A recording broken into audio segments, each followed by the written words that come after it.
अस्सलाम वालेकुम नाजरीन, इस वीडियो में मैं आपको पानीपत की दूसरी जंग के बारे में बताऊंगा कि पानीपत की दूसरी जंग क्यों हुई, आखिर इस जंग की वजूहात क्या थी, किन दो फरीकैन के दरमियान ये जंग हुई, जंग में किसको फतह हासिल हुई, किसको शिकस्त हुई।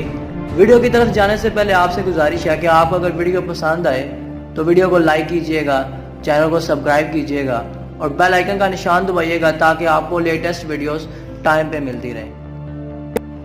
पानीपत की दूसरी जंग मुगलिया खानदान के तीसरे हुक्मरान जलालुद्दीन मोहम्मद अकबर और सूरी खानदान के आखिरी बादशाह आदिल शाह सूरी के दरमियान हुई। जलालुद्दीन मोहम्मद अकबर हुमायूं के बेटे और ज़खीरुद्दीन बाबर के पोते थे। आदिल शाह सूरी खानदान का आखिरी हुक्मरान था।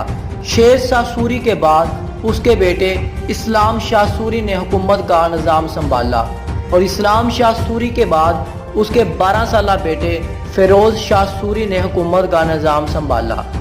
फिरोज शाह सूरी को उसके मामू ने कत्ल करवा के हुकूमत का निज़ाम संभाला और आदिल शाह सूरी के नाम से मशहूर हुआ।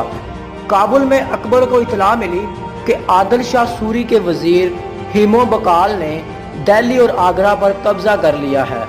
अकबर ने अपने खैरख्वाह और वफादार उमरा का एक इजलास मुनक्कद किया।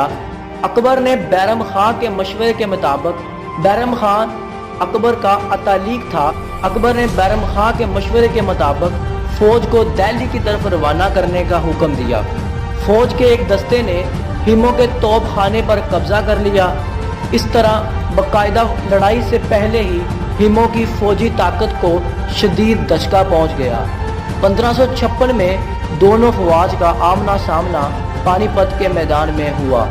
लड़ाई शुरू हुई।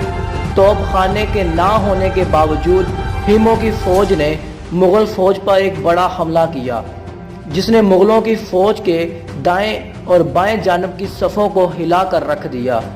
इस दौरान एक तीर हिमो की आंख में लगा और वो बेहोश होकर हाथी के होदज में गिर पड़ा। इसकी महावत ने फौरी तौर पर हाथी को मैदान जंग से बाहर ले जाने की कोशिश की मगर नाकाम हो गया।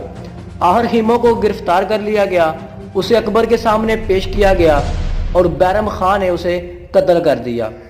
इस तरह मुगलों ने दिल्ली और आगरा पर कब्जा करके अपना इक़्तिदार बहाल किया।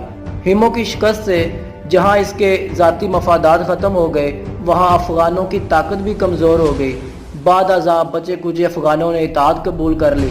मरकज़ में अपनी पोजीशन बेहतर बनाने के बाद अकबर के जर्नैलों ने खोए हुए इलाकों की बाजियाबी के लिए कोशिशें तेज़ कर दी और इस सिलसिले में उन्होंने ग्वालियर और जौनपुर को फतह किया। अपना ख्याल रखिएगा। शुक्रिया। अल्लाह हाफ़िज़।